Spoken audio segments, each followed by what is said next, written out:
किसान केसरी जयंती विशेष। मानव सभ्यता में दो पहलू होते हैं, एक अच्छाई का तो दूसरा बुराई का। हर सभ्यता के हर कालखंड में जब अत्याचार सीमा लांघने लगते हैं तो कोई न कोई महापुरुष बगावत का झंडा उठाकर खड़ा हो जाता है। मारवाड़ की मरुधरा में जब राजाओं सामंतों का आतंक चरम पर था, उस समय कुचेरा नागौर की धरा पर 17 जनवरी 1889 को मगाराम जी रार के घर किसान केसरी के नाम से विख्यात बलदेव राम जी मिर्धा का जन्म हुआ था।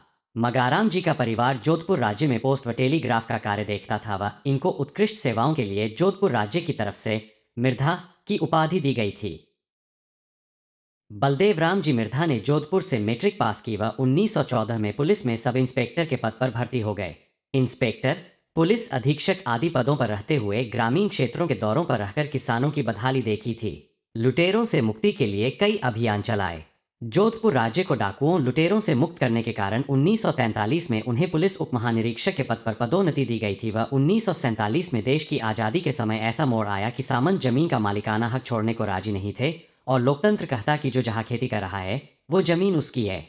बलदेव राम जी इस नाजुक मौके पर नौकरी से त्यागपत्र देकर किसानों के साथ मैदान में आकर डट गए।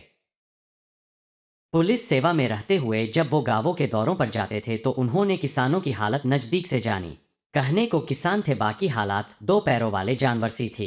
जमीनों की मिल्कियत जागीरदारों के पास थी और किसान पेट भरने के बदले पालतू जानवर। जब चाहे किसान को आवास सहित फेंक दिया जाता था। जहां अंग्रेजों का सीधा राज था वहां इतना शोषण नहीं था जितना राजपुताना के जागीरदारों द्वारा किया जाता था। बिना जागीरदार की रजामंदी के गाय के लिए घास तक एकत्रित करना गुनाह था। यहाँ कोई किराएदारी कानून लागू नहीं था। किसी जमीन पर पहली फसल उगाने पर 50% हिस्सा जागीरदार वसूलते थे। फिर नंबर आता था गांव के ठाकुर व चारणों दरोगों का, जिन्हें किसान कनवारिया कहते थे। कुल मिलाकर किसानों के हिस्से 20-30% फसल आती थी, जो धार्मिक कर्मकांडों व सामाजिक कुरीतियों के हवाले हो जाती थी। ग्रामीण क्षेत्रों में नाम के भी स्कूल नहीं थे और जनता अज्ञानता में फंसी हुई थी। यह सब देखकर बलदेव राम जी मिर्धा व्याकुल हो जाते थे। जागीरदारी गुंडों का सामना करने की हालत में किसान थे नहीं। अशिक्षा गरीबी के दलदल में फंसे किसानों की मुक्ति के लिए रणनीतिक जागरूकता की जरूरत थी। पुलिस सेवा में रहते हुए किसानों की दशा व दिशा सुधारने के लिए उन्होंने पहला व सबसे महत्वपूर्ण हथियार शिक्षा को हाथ में लिया। यह वो समय था जब संयुक्त पंजाब में चौधरी छोटूराम व सेठ छाजूराम मिलकर शिक्षण संस्थानों की श्रृंखला खड़ी कर रहे थे। किसान मसीहा सर चौधरी छोटूराम के जीवन को गहराई से समझने के बाद उन्हें एहसास हुआ कि शिक्षा ही हर समस्या का असली समाधान है। शिक्षा का जिम्मा सरकार के पास था, लेकिन जागीरदारी गुंडों के आगे शिक्षा सिर्फ शहरों में सिमटी हुई थी और ग्रामीण आंचल में सामंतों ठाकुरों कनवारियों का सिर्फ आतंक था। बलदेव राम जी मिर्धा ने सरकारी सेवा में रहते हुए गांव गांव छान मारा था और किसानों को जागरूक करके ग्रामीण आंचल में स्कूल खोले। उन्होंने राज्य के हर कोने हर क्षेत्र में किसान छात्रावासों की श्रृंखला स्थापित की, जहां किसानों के बालक सीमित संसाधन होने पर भी रह पाए और शिक्षित हो सके। अपने स्कूली मित्रों की मदद से उन्होंने जोधपुर, बाड़मेर, मेड़ता, परबतसर, डीडवाना, नागौर, पीपार आदि मारवाड़ क्षेत्र के कस्बों में छात्रावास का निर्माण किया। इसी कड़ी में उन्हें रामदान डउकिया, चौधरी भींयाराम, चौधरी मूलचंद व बाबू गुल्लाराम जी चौधरी जैसे सारथी मिले और इन्होंने इस मुहिम में अपना सर्वस्व दिया। हजारों छात्रों ने इन छात्रावास का इस्तेमाल किया और डॉक्टर, इंजीनियर, अधिकारी, राजनीतिज्ञ और शिक्षक बनते चले गए। चौधरी छोटूराम, राय बहादुर चौधरी व बलदेव राम जी मिर्धा में एक समानता नजर आती है। वो यह है कि वो सरकार में रहकर अपनी कौम के हितों का संरक्षण करते, शिक्षा का प्रचार प्रसार करते, सामाजिक कुरीतियों के खिलाफ अभियान चलाते और लोगों को जागरूक करते थे। वो यह बखूबी समझते थे कि किसान कौम सरकार जागीरदारों से सीधा मुकाबला करने की हालत में नहीं है, इसलिए पहले उस पीक पॉइंट पर ले जाए कि सीधा टकराव झेलने में सक्षम हो जाए। जब पूरे मारवाड़ में एक चेतना जगाने में कामयाब हो गए, जब जो जोते जमीन उसकी का नारा घर घर पहुंच गया, गांव गांव किसानों का नेतृत्व करने के लिए शिक्षित लोग तैयार हो गए, तो उन्होंने पंजाब सरकार के मंत्री चौधरी छोटूराम के आतिथ्य में मारवाड़ के कंसों की छाती पर अर्थात जोधपुर में 1942 में बड़ा किसान सम्मेलन आयोजित किया, जिसमें लाखों किसान शामिल हुए। इस सम्मेलन के बाद मारवाड़ के किसानों में एक नव चेतना का ऐसा ज्वार फूटा कि देखते ही देखते जागीरदारों के विरोध में गांव के गांव उठ खड़े हुए। इधर लोक परिषद, प्रजामंडल व कांग्रेस के नेताओं का आवागम तेज होता गया और दूसरी तरफ मारवाड़ किसान सभा एक बड़ी ताकत के रूप में उभरी। जब किसान सभा के बैनर तले किसान पूर्ण लामबंद हो गए तो बलदेव राम जी मिर्धा डिग के पद से त्याग देकर किसानों को नेतृत्व देने लिए 1947 में खुलकर मैदान में उतर गए।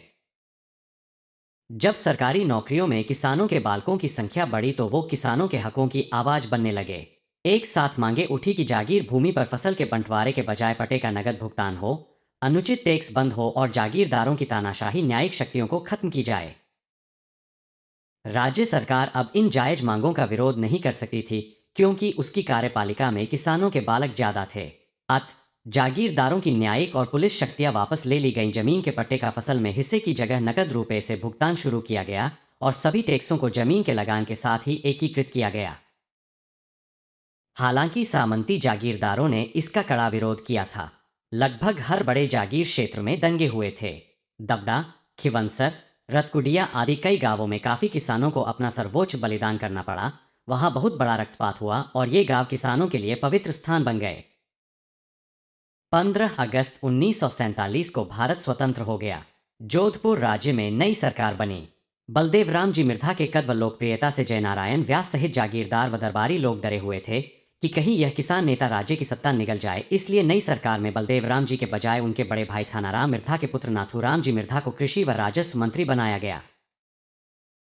एक तरफ नाथूराम जी मिर्धा सरकार में मंत्री के तौर पर किसानों के हकों में फैसले ले रहे थे तो दूसरी तरफ बलदेव राम जी मिर्धा किसान सभा के बैनर तले बड़ी बड़ी तकरीरों के माध्यम से किसान को उनके अधिकार प्रति जागरूक कर रहे थे।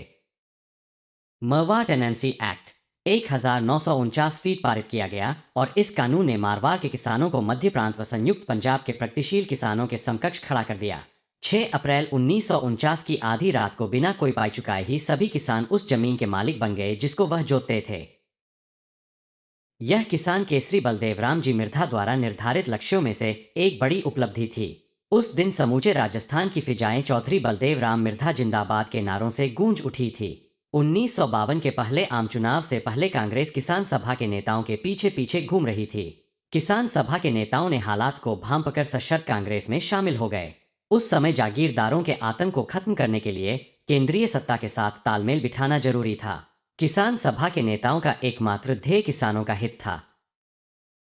उसके बाद जो हुआ वो हम हमारे बाप दादाओं के मुंह से आज सुन सकते हैं। जो किसान चेतना की एक चिंगारी जली थी वो किसानों के हर घर की दीवारों को चमका गई। 2 अगस्त 1953 में वो शरीर हमारे बीच नहीं रहा लेकिन उनकी मिट्टी हमारे खेतों की मिट्टी में मिलकर हमारा आचमन करती है। समय के साथ हालात बदल जाते हैं लेकिन चेतना की अलख व विचार सदियों तक भावी पीढ़ी के लिए प्रेरणा स्रोत बन जाते हैं। आज हमारे हौसलों में मिर्धा जी विचार व चेतना की मोटी दीवार बनकर खड़े हैं। आज शान से सीना फुलाकर घर से खेत से निकलते हैं तो सीने में बलदेव राम जी मिर्धा का हौसला भरा होता है। आज सिर उठाकर आंख से आंख मिलाकर सामंतों से सामना करते हैं तो बलदेव राम जी मिर्धा की चेतना का उबाल हमारे अंदर भरा होता है। ऐसे वर्ग चेतना की अलख जगाकर पैरों पर खड़े करने वाले महापुरुष को मैं नमन करता हूं व उसके साथ साथ वर्तमान हालात के मद्देनजर अपनी बात भी रखना चाहता हूं। एक डिग बने किसान के बेटे ने जागीरदारी दौर में किसान छात्रावासों की, स्कूलों की श्रृंखला खड़ी कर दी थी। एक रेलवे की नौकरी करने वाला किसान का बेटा पूरे बाड़मेर क्षेत्र में शिक्षा का ज्वार पैदा कर गया और आज सांसद, विधायक, IAS, IPS बने किसान के बेटे क्या कर रहे हैं। आज किसान नेता होने की परिभाषा बदल चुकी है। ये लोग किसान समाज से तो है लेकिन किसान समाज के नहीं है। पहले जागीरदारी आतंक में गरीब किसान जकड़ा हुआ था और आज पूंजीवादी आतंक के बीच गरीब किसानों की आवाज, हक, सपनों को कुचला जा रहा है। दुश्मनों से लड़ना आसान होता है लेकिन जब घर में ही दुश्मन पैदा हो जाए तो लड़ाई मुश्किल व उलझन भरी हो जाती है। हमने अपने घरों में जागीरदार पैदा कर लिए हैं जिन्होंने किसान छात्रावासों, शिक्षा केंद्रों पर कब्जा करके उजड़े भूखंडों में तब्दील कर दिया है, राजनीतिक दलाली के अड्डों में परिवर्तित कर दिया है, गरीब किसानों के बच्चों से इन संसाधनों को दूर कर दिया है।